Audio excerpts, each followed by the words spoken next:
It is Wednesday, 16th of May, 2024. Welcome to my God 6.0 video. No one's been more surprised than me to see this series go so far. It was never in my planning, and I've learned a lot from it. I've been taken to unexpected places, and I feel that I've really grown and evolved in a major way as a result of doing these videos and asking these big questions. It's becoming ever clearer to me with every passing week that this realm, this reality in which we find ourselves, is not created for our own benefit, and therefore is not the creation of a good, loving, benevolent creator, but rather all the evidence which is available to us and which is measurable, observable, and repeatable through our own experiences points to the very strong, I would say, conclusion that this realm is specifically designed for pain, fear, suffering, trauma, anxiety, and everything else that goes with it. We, as living, sentient, conscious beings, are here to generate states of said pain, fear, suffering, anxiety for the benefit of whatever entity or forces created this realm. So we are here as food sources. People refer to it as loosh energy. And the forces that control this realm get off on our suffering and actually need it in order for them to survive and thrive. That is a conclusion which anyone who is really paying attention to the evidence available to them must arrive at if they have no belief system to defend and no ulterior motive to prop up. So clearly that's going to exclude people who adhere to one or the other of the major Orthodox world religions. Whatever label you might want to put on it, if you're somebody of that persuasion and your first instinct when listening to videos of this nature is to denounce them on the basis that they're heretical or they're blasphemous or they go against whatever particular religious code book you might happen to adhere to, then this is not going to be the video for you. This is not the channel for you. And there's no point in putting your comments down below, giving me some scripture or some passage to read or quoting some excerpt from whichever holy book you adhere to, because I've heard it all a million times. And these comments have already been posted a billion different places on the internet. Similarly, if you're someone of a more new age inspired love and light persuasion, and you're going to tell me that, of course, there's suffering in our lives, it's all part of the rich cocktail of experiences that we must go through for our souls to develop and grow and evolve. Then similarly, you're not going to be telling me anything I've not heard before, and you're going to be wasting your breath. I've considered those points of view, and they don't stack up because the suffering and the pain and the trauma that we all experience in our lives far outweighs the joy and the happiness. There are moments of joy and happiness in our lives, and I feel that they're afforded to us and we're allowed to undergo them to give us just enough reason to hang on in there and not seek to exit through the back door so that we can continue to generate these states of fear and pain and all the rest of it that whatever forces lie out of sight and control this realm rely upon. So these are the conclusions that I've reached. And as I say, they are measurable. The suffering and the hardship continues in the lives of myself. I'm not claiming to suffer more than anyone else. I'm just pointing out that the hardships are stacking up for me in my own personal circumstances, and I'm not going to go into those because they are personal.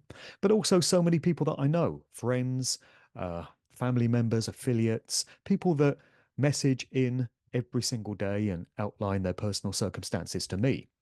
People are suffering.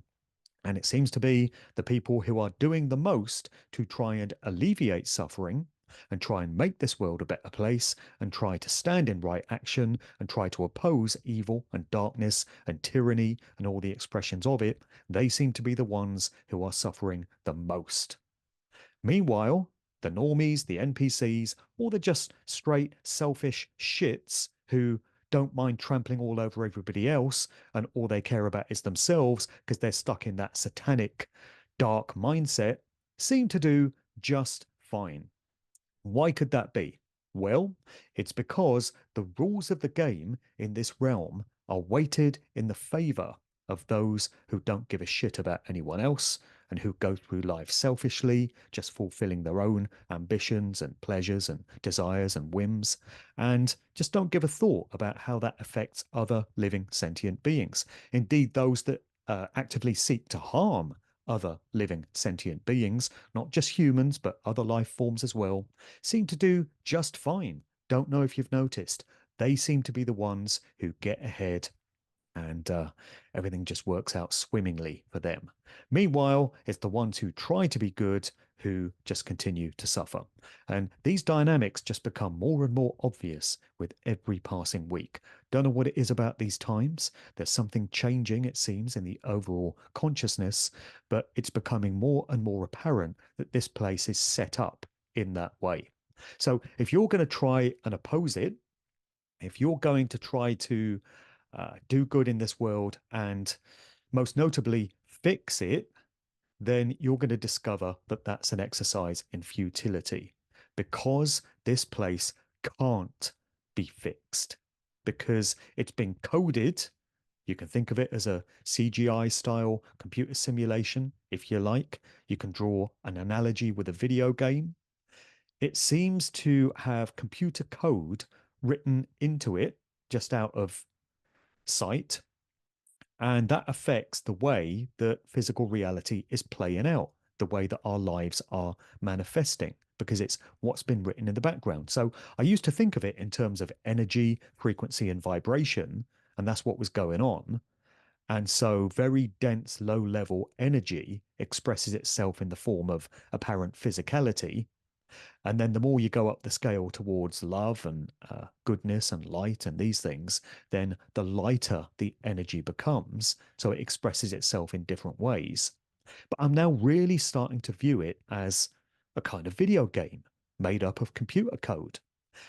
And it's been specifically written by whatever architect put it into place that pain, suffering, hardship is what's required.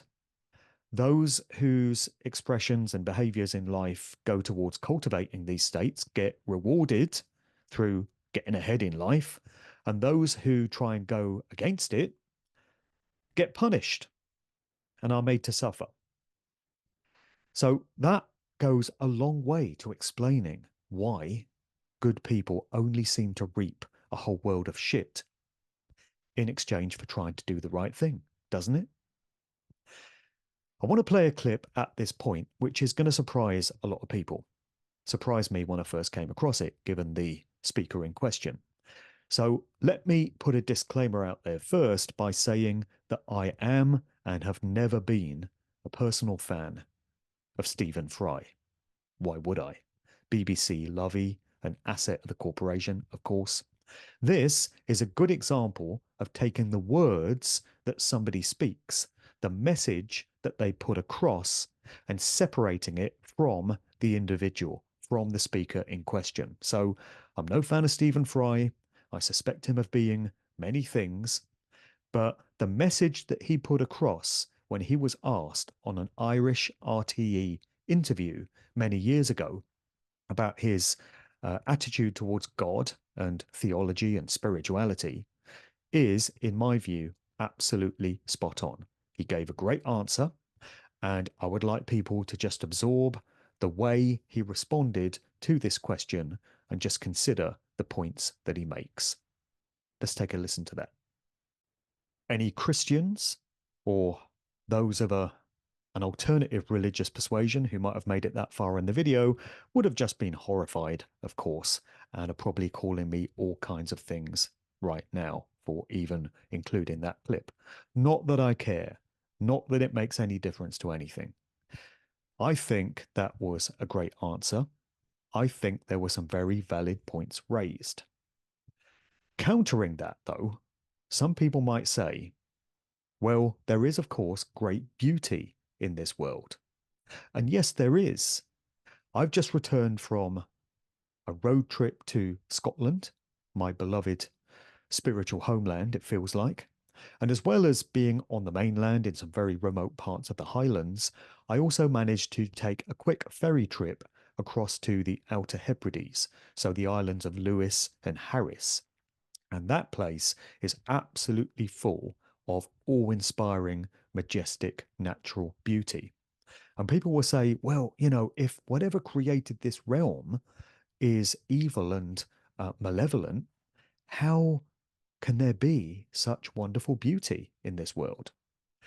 And I have to wonder whether the beauty is there to offset all the darkness and all the horrific stuff that we know goes on.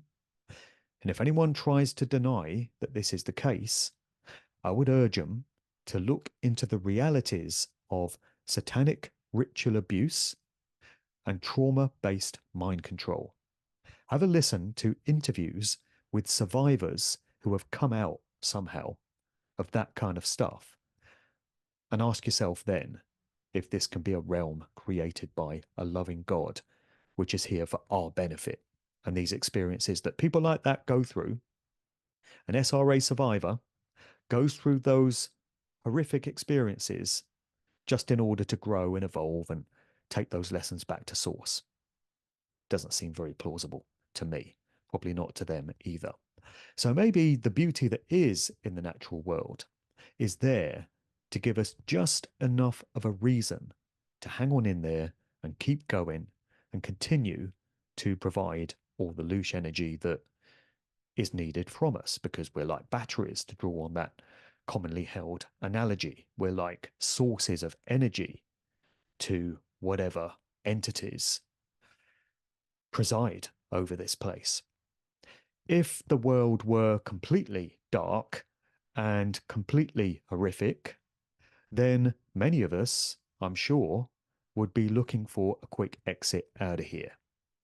And the body count would be even higher than it is on that front. So maybe the beauty is there to give us enough hope and enough reason to believe that there's meaning to these lives, or there's a reason for sticking around and continuing to do the right thing. Or could it be that the natural beauty is a remnant, a throwback to some kind of creation, some kind of reality that was here before the hijacking, the usurping took place, if that's what we're dealing with? So, drawing on some previous ideas I've put forward in these videos, and which came through in my recent chat with Howdy McCoskey, what if there's this sort of entity which has been referred to as a demiurge and Yaldabaoth and many other names to groups like the Cathars and the Gnostics, which somehow managed to gain control of this realm from the original god of creation? And instead, they came up with this bastardized carbon copy of it, which was specifically set up to cultivate pain and suffering. If that's what we're dealing with, could the beauty that we see in the natural world be a reminder of what was there before? But then if that is the case, the question which seems to come up in every one of these videos that I do re-emerges. Where then was the original God of creation, if it really was benevolent, when this hijacking took place? I would refer viewers back to my previous video where I included the clip from the Acid House movie, where you got the old drunken foul-mouthed Scottish tramp in a pub in Edinburgh, announcing himself as God and stating that he just didn't give a fuck. So have another look at that one. Got another clip to play in a while. I just want to make the point that though these subjects that I'm dealing with can often seem very dark, and it's understandable that they might leave somebody feeling quite hopeless and asking what the point is of continuing if this is the true nature of where we find ourselves. What I am discovering as I get further and further into this series and I've been listening to a lot of podcasts, a lot of interviews, a lot of information of this nature in recent times, is that rather than making me more bitter and cynical, because I was bitter and cynical enough before I started all this, I'm actually finding that it's making me more compassionate and more empathetic, more caring towards others and to all living sentient beings. That could possibly be considered a surprise. But I think what's happening is I'm recognizing that we're all in this together. We're all suffering in this realm together. And that's all living sentient beings. So I recognize the kinship that I have with everyone else, not the psychopathic, satanic, so-called elite ruling class, because they're the ones who are specifically, knowingly, deliberately doing the bidding of this uh, evil force, if you want to call it that, by deliberately, systematically making this world a worse place and getting rewarded for it, it would seem, in very great measure. Apart from them, I'm finding common ground and common compassion with everyone else and every other living thing. So I think that's just part of this process. If you allow yourself to go all the way with it and you allow yourself to be led to where these new discoveries take you. So that's something I'm finding. Also, I mentioned earlier that all the evidence suggests that this is a place that's been deliberately set up, coded, you might say, against our best interests. But that doesn't mean that we should do nothing to try and make it a better place. So I don't feel it can be fixed because, to use the video game analogy again, if you were playing a game which the creator of it had coded to reward you if you, let's say, destroyed aliens. Supposing the aim of the game is to blow up as many alien spacecraft as you can, and you get rewarded every time you do that with points. Anyone of my generation might remember Space Invaders, the game in the early 80s, which was all about that. So, supposing you decided at some point in the game that you didn't want to destroy aliens anymore, actually, you just wanted to give them a big hug and invite them in for tea and crumpets. How far do you think you'd get in the game? You'd be wasting your time because the game is coded only to reward you if you blow up alien spacecraft. And trying to invite them in for tea and crumpets is an exercise in futility. So, using that analogy, trying to fix this realm is also an exercise in futility. It cannot be fixed because it's not being set up to be fixed. What you can do is try and navigate your way through it, recognizing that you're a part of it, whether you want to be or not, whatever method you came in by. Navigate your way through it as best you can, whilst causing as little suffering to others as you can. That seems to me to be our best chance and to constitute our best intentions. To have the most valuable experience as we work our way through this place for the time that we need to be here. Through seeking to reduce suffering, recognizing that we're never going to fix it. That's why nothing ever seems to get any better. Don't know if you've noticed. Doesn't matter which political system might come in a particular region. Doesn't matter how much protest and pushback occurs to tyranny whenever it pops up in various parts of the world. And I'll address that a bit further in a moment.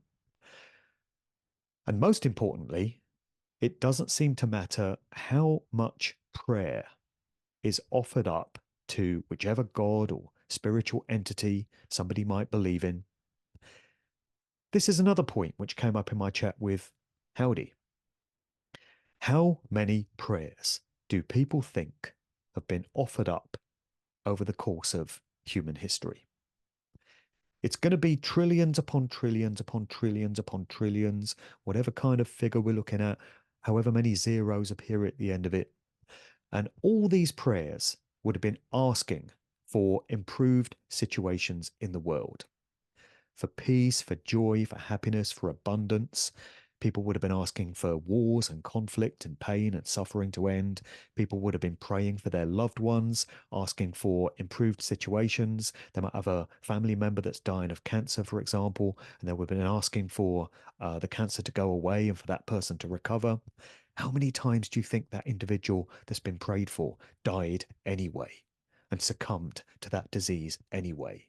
So the prayers were all in vain, weren't they? They were pointless. Why? Because nobody's listening. Nothing is listening. Nothing that's going to make any kind of a difference. Nothing that cares about what you think and what you want anyway. So it's exercises in futility. However, having said that, I'm certainly not advocating that people become selfish shits and do whatever they want, adopt a satanic mindset, trample all over other people, don't give a shit what kind of impact their behaviors might have on other living sentient beings and on this place itself. I'm certainly not advocating that. All that's going to do is increase the suffering, increase the dense negative energy, and increase the food source that these entities, these forces, whatever they may be, seem to feed off. What would counter that is people recognizing that we should oppose evil and darkness and tyranny wherever we find it.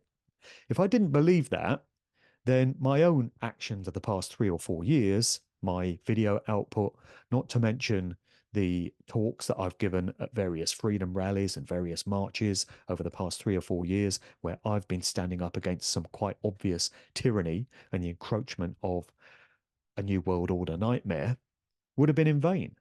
And I don't believe they were. I still stand by all the work that I've done over the past 3 or 4 years. And as far as I'm concerned, more people should have been doing it. Because what those of us who have been getting involved have been doing is saying no to those who seek to make the world a worse place and to make our lives worse and those of our loved ones and those of our children and the next generation. So it's absolutely right and correct that we do stand up against these things. It's absolutely right and correct that when we find a method of placing obstacles in the path of this new world order juggernaut, we do it.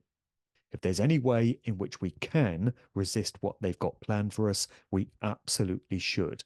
We shouldn't just throw up our arms and say, it's useless, it's futile, what's the point? I'm going off to smoke a spliff and stay in bed for the rest of the week. What's that going to achieve? It's only going to add to this world's problems.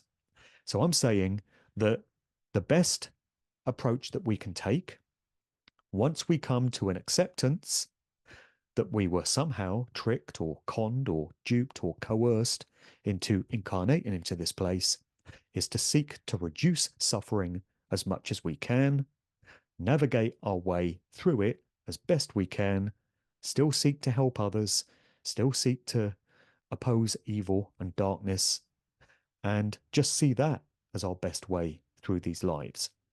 No longer falling for the mind control of religion and whatever promises various political systems might make, and whatever promises various YouTube pundits and online armchair warriors might make. That seems to me to be best advice. It's clear that we must have been tricked, conned, duped into incarnating into this reality. Because if the terms and conditions had been made clear to us on a soul spirit level before we came in, honestly, really, which of us would have said, yeah, I'm up for undergoing a life full of hardship and suffering and pain and turmoil. I'm up for witnessing all these horrors. I'm up for being a part of that. Why would I want to stay here in the spirit realm when I could go down there and experience all that stuff? Again, people will say that it's all part of the lessons that our souls yearn to learn so that they can take them back to source with them. And again, my response to that would be, why then is this place so unfairly weighted in the favor of suffering, hardship, and all the rest of it, and against joy, happiness, and abundance? No, we were tricked. Whatever method was used, none of us would have voluntarily agreed to have come in here to undergo all this stuff. It's the same reason why the so called elites, the psychopaths, the sick ones, feel the need to pre announce their dastardly plans for us. So they put it in movies, TV shows, music videos, things of this nature. Sometimes they just come right out and announce what they've got planned for us. They do it in the form of documents, books, in the form of speeches that politicians might make. They just come right out and say what they plan to do. There's been more and more of that in recent times. They've been getting more blatant and more brazen about it. And people just don't seem to notice. They don't seem to care. In the words of George Carlin, they can come right out and say, this is the future we've got planned for you and your family. And most people just won't give a shit because they're not paying attention. Their attention spans have been reduced to about 5 seconds due to social media and stuff on the internet and the plethora of things that are battling for our attention and our consciousness in these times.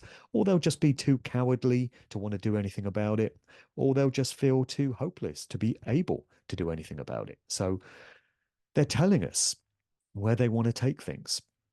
But they usually try and trick and coerce us into agreeing to these things by dressing them up as something that they're not. So they won't tell you, for example, that you should take a 3-dart finish arm spear because it's part of a worldwide eugenics depopulation agenda. No, they'll tell you that it's for your own good, your own safety, the safety of those around you, and it's your civic duty to take one of these things, or preferably several of these things. They won't tell you really what the agenda is. Then they'll go on and on about this global climate warming change bollocks, as the sheep farm lads would say. And they'll say, oh, you need to modify your lifestyle and travel less and rack up these carbon neutral points and offset your carbon emissions and all this sort of stuff because it's to protect the planet, don't you know? That's why we're doing it, because we care. Not because we're psychopaths, not because we want to control and subjugate everyone. No, we care about all living things and the planet itself, they will say. They won't tell you that it's part of some much wider agenda tying into the New World Order Master Plan, Agenda 2030, the smart grid, Internet of Things, futuristic 5G, transhumanist nightmare. They won't come out and tell you that. They have to do everything by trickery and by coercion and deception. So, therefore, they're not really gaining your consent, are they? If they're not being completely upfront about what they plan to do. And I feel it would have been that way when we were tricked and coerced through whatever methods were used into incarnating into this place. We must have been conned and mugged off in some way to have found ourselves here. Many describe us as original divine sparks who have somehow found ourselves in this bastardized CGI, fake virtual reality simulation world, which for some reason we are inhabiting. But I would argue that it must have been achieved through deception and duplicity. So the advice that I gave earlier is the best advice that I feel can be given to anyone in these times, if we're going to try and make any sense of these lives. And I feel that with every passing video, I'm making more and more sense of this reality in which we all find ourselves. The old answers that used to get given to me just don't cut it anymore. The new answers that I'm coming across, and I intend to have many more conversations of this nature in the months ahead, are making a whole lot more sense of this crazy, fucked up world, which I like to describe as a Monty Python sketch gone live, because that's how ridiculous and absurd it truly is. At this point, I want to include an excerpt from a BBC primetime TV series which used to run several years ago. I know, in the same video, I've included a clip of Stephen Fry and a BBC One primetime TV series. Have I lost my mind? No, it's because so often you get the truth of a matter placed in plain sight, as I was just saying, and TV shows can be a great way of discovering great truths. So there was this show which ran many years ago, which was the sequel to a previous series. The original series was called Life on Mars. It ran, I think, ran about 2007, 2008, those sort of times on BBC One. And then there was a show called Ashes to Ashes, which ran for 3 series, ran about 2009, 2010, I think it was, which was the follow up. On the surface, it was a procedural crime cop drama, full of period detail set initially in the 1970s with Life on Mars and then the early 80s with Ashes to Ashes.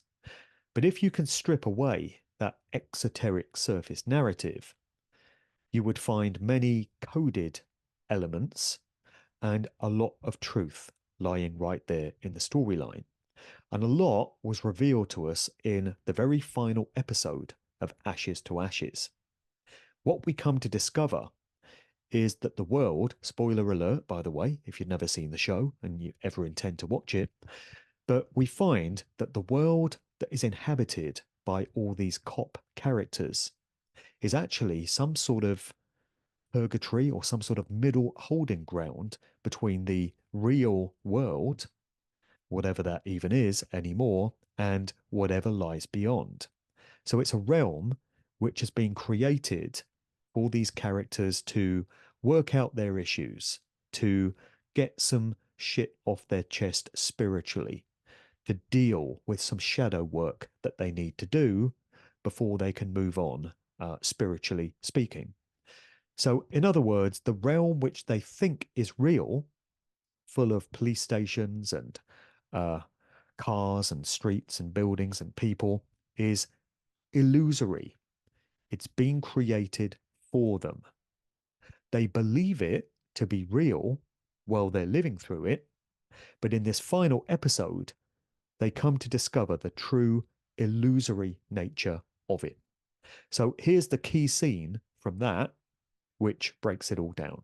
And obviously, if you're watching this video on YouTube, then you won't have just seen that clip because it would have got this video taken down on copyright grounds.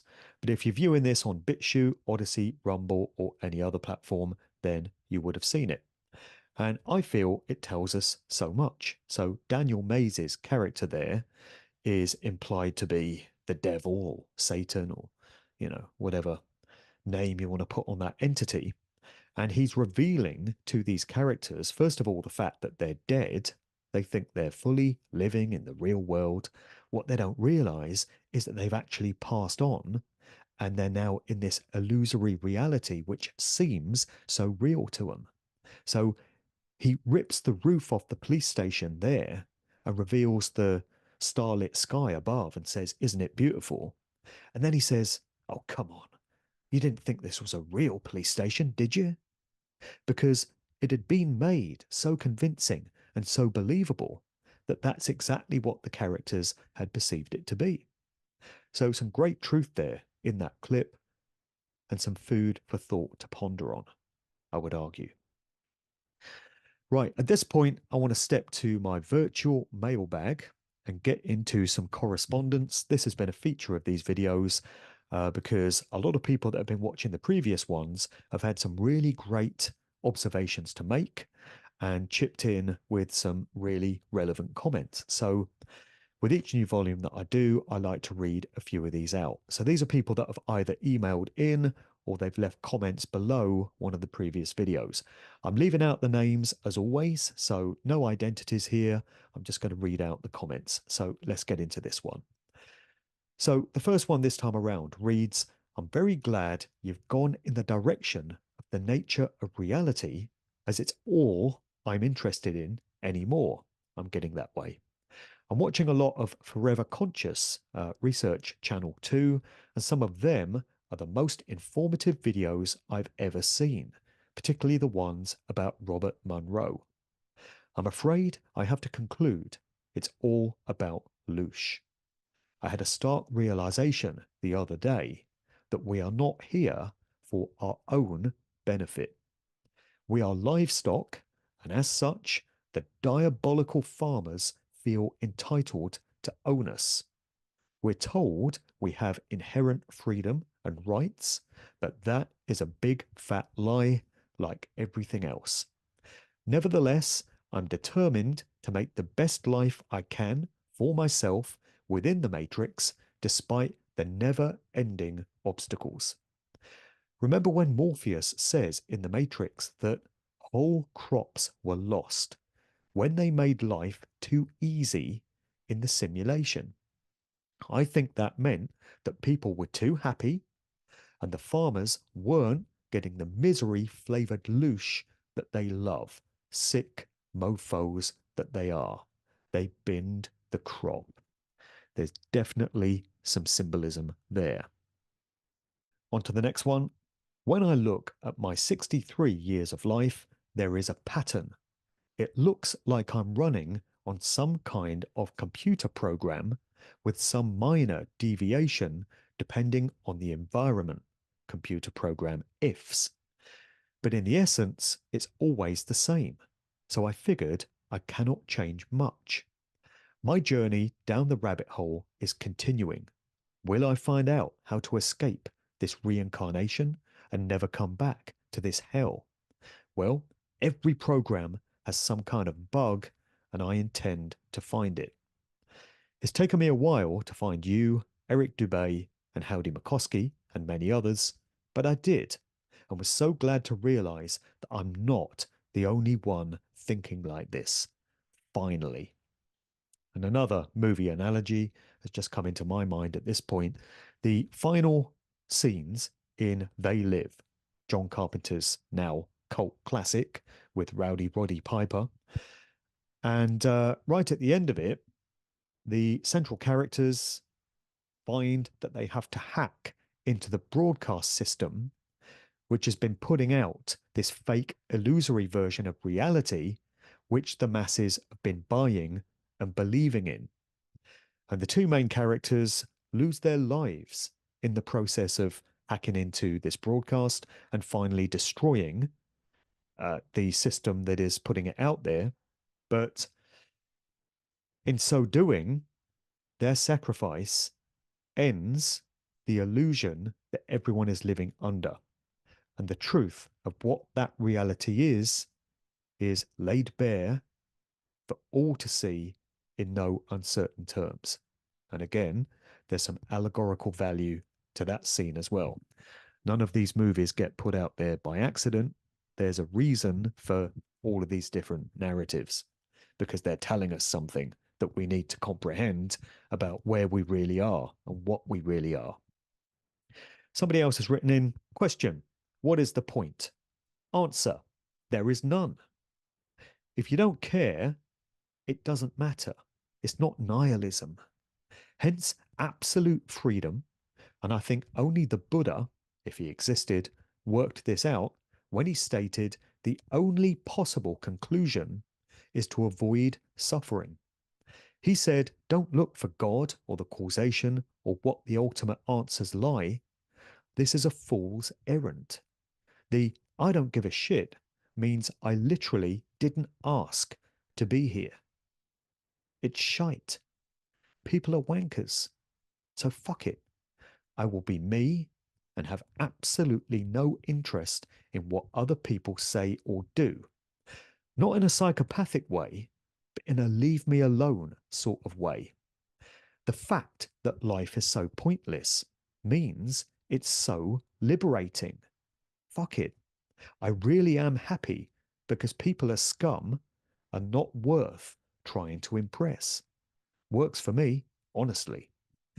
So that's what this guy said, making the point that ultimately trying to find any kind of meaning in these lives is pointless is an exercise in futility because we've been trapped and tricked and coerced into being here, and we just have to make the best of it.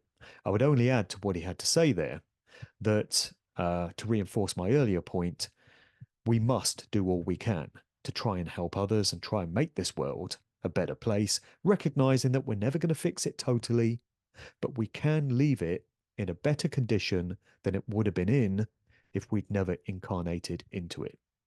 If there is meaning in these lives, that I think is where it lies. And I responded to that comment by saying, I can get with some of that. All I've ever wanted is to be left the fuck alone. If everyone would leave me alone to do what I want, I'll do no harm to no other living sentient being. Not intentionally, anyway. I'm at my very happiest when I'm by myself out in nature. But we're never left alone to live like that, are we? And there's the problem. They don't leave us alone. They keep pushing and prodding and poking at us to try and generate a reaction. The final one that I'll read out pretty much ties into the earlier Stephen Fry comment, and I'm still pinching myself to believe that I actually included some content from Stephen Fry, but you know, it is what it is. So this guy, friend of mine, has written in to say, rats, why? Just why? Birds of prey, how wonderful they are to watch defying gravity, lol, soaring overhead. But what are they actually doing? They're looking for unsuspecting mammals to kill from above, inserting their death-shaped claws into fleshy bodies, tearing through the rectum or the eye or the lung as they do so, ripping them from their family before eating them alive. Again, why? At least maggots eat dead flesh. And the answer to rats is not to feed birds of prey. So as anyone who's seen my previous videos will know, this is one of my major contentions. If this place were the creation of a loving, benevolent God, why is it necessary for living, sentient creatures to have to rip each other apart in painful, horrific, fearful ways every single day just in order to survive?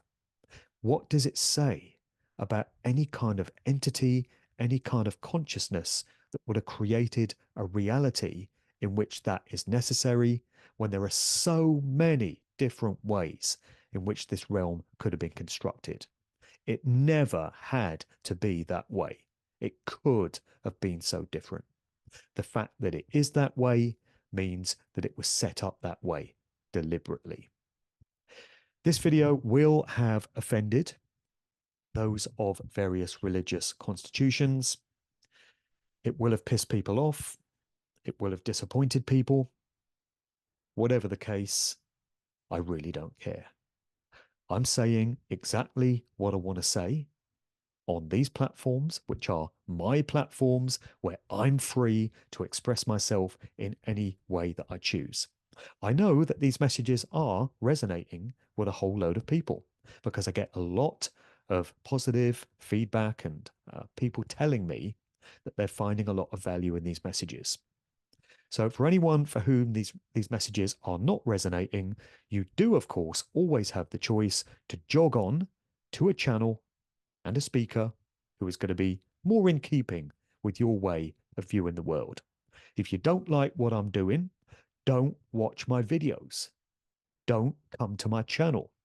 I'm not interested in reading comments from people who are going to challenge the points that I'm putting across. Not interested in that. I've heard it a million times already. You would be best served going along to some broadcaster who fits your viewpoint far more so than I do. Or better yet, how about you start your own channel? How about you set up your own platforms where you showing your own face, not using virtual AI voice overlays, not hiding behind a pseudonym or a login name, express the way you feel about the world in no uncertain terms.